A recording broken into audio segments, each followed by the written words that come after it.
Hey guys, it's Kingdom Orange 2 here, and welcome back to my channel. Alright guys, so for today, I wanted to touch on the H20 Just Add Water franchise. I have loved this show since I was younger, and a lot of you voted for it in my poll, so I decided to do this next. Now this video won't only be touching on H20 Just Add Water, but also on its spin-off series Mako Mermaids, as well as the cartoon H20 Mermaid Adventures. And I will say that after watching the show again, the writers of H20 did an amazing job at explaining everything. It really only started getting a bit confusing when Mako Mermaids was introduced. Also, before I go on, feel free to follow me on my TikTok and Instagram pages. It's the same username for both, and I love meeting new people and connecting with all of you. So with that being said, let's talk about the 7 things in this franchise that really just don't make sense to me. Mako Island and moon pools. The very first topic I wanted to touch on is Mako Island and its moon pool. Now Mako is an island located near the Gold Coast of Australia. In the center of the island is a moon pool, which during a full moon turns any human in its water into a mermaid, as well as gifting that human with various magical abilities. We later learn in season 3 of H20 that Mako isn't the only moon pool,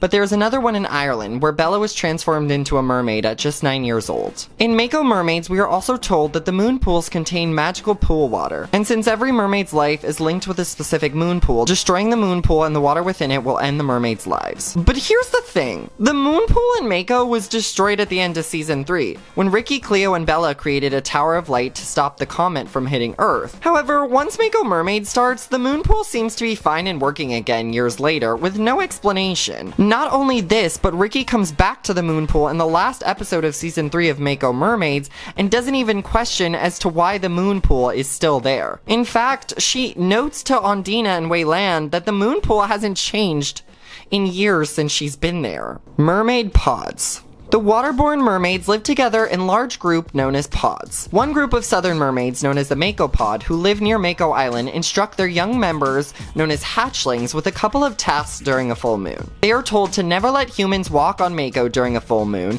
as well as preventing humans from falling into the moon pool. However, during one full moon, Zach accidentally falls into the moon pool while Lila, Nixie, and Serena are on watch. Since they broke the rules, the pod banishes them and leaves to search for a new place to live. But this always confused me for a couple of reasons. First and foremost, the original trio never stumbles across another mermaid despite the fact that the pod has been at Mako for hundreds of years, nor do Louise and her friends. Another thing is that I don't understand why the mermaids decided to go in the first place. The Mermaid Council, instead of dealing with the Mermen problem themselves, entrusts the fate of the island into the hands of 3 unexperienced girls. On top of this, since I mentioned earlier that the moon pool and the mermaids' lives are tied together, wouldn't they be worried about the merman destroying the moon pool and their lives, especially since it almost happened in the past? Now, it was noted that some mermaids joined different pods while others were searching for a new home. And since Mimi is a northern mermaid who joined the southern pod, I believe a mermaid can pawn their life force and magic to whatever the pod's moon pool is, but honestly, I don't really know and found this to be kind of confusing, especially since the show mentions other pods but never other moon pools.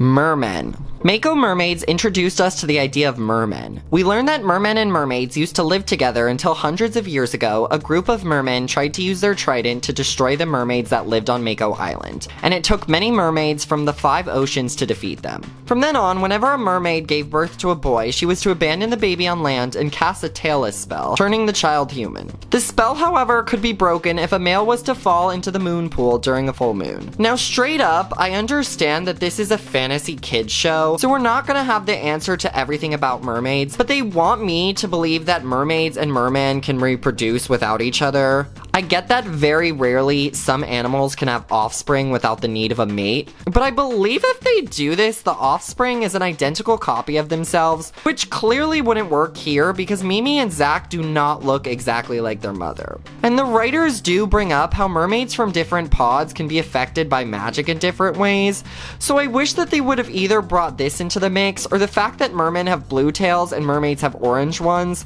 rather than this whole childish boys versus girls plot they decided to stick with. but honestly, I'm not a writer, so I don't really know much. One more thing about mermen that I've got to touch on though is Eric. He was a merman introduced in season 2 and was obsessed over finding out more about the trident, but what I never understood was if all mermen were brought up on land, how did Eric ever discover he was one? As he never once mentions entering the moon pool, it doesn't really matter to the overall story, but I always thought this was a little strange. Metamorphosis. So how humans transform into mermaids is whenever a single drop of water gets onto their skin, they have 10 seconds to dry off or they will transform. Now at the beginning of H20, Lewis does mention to the girls that not all liquids will turn them into mermaids, and tries to test out which liquids won't cause this to happen. But how would any of this make sense? First of all, when the girls transform, their hair is often, but not all the time, soaking wet, which means it would take them even longer to dry off. Second, humans constantly sweat, but that never is shown to have an effect on any of the girls. Humans also touch water everywhere. There would be condensation all over those smoothie cups that they are always drinking at the cafe. Let's not forget that Cleo was more concerned about putting moisturizer on her face because it contained water and not about washing her hands after taking a dump. This is especially important since the proper hand washing time is at least 20 seconds. Now really, I'm just playing, but I never understood why they didn't clarify this, or at least made it into where they transformed into mermaids only after water touched their feet. Mermaid Magic. When a human becomes a mermaid, they are also granted certain powers over water. The original trio were given each unique water powers. Cleo could move it, Emma could freeze it, and Ricky could boil it. Since the three of them were in the moon pool at the same time, their powers were divided. But as we know with Charlotte, if only one person is in the moon pool during a full moon, they inherit all three of the powers. Emma, Cleo, and Ricky were also in the moon pool during a rare planetary alignment, and were given more powers such as being able to control fire and air. But what's confusing to me is that Charlotte was able to use those special powers as well, even though she turned into a mermaid after this event occurred. Another quick thing I want to touch on is Bella. Since she transformed in the sea caves of Ireland and not at the moon pool in Mako, her powers are different. She has the ability to harden water as well as turn it into a jelly-like substance. Now it's not specifically stated, but it's assumed that different moon pools grant humans different abilities over water. But this fact is kind of ignored in the spin-off series. The mermaids who were born that way and the humans that were transformed possess all powers over water, and even more, such as telekinesis and invisibility. However, interestingly enough, none of the mermaids in the spin-off series were ever shown using Bella's powers. Cast swapping. So this doesn't really pertain to the show's writing, but I've got to ask, why were the casts of both shows constantly changing? Now we do know a couple of things.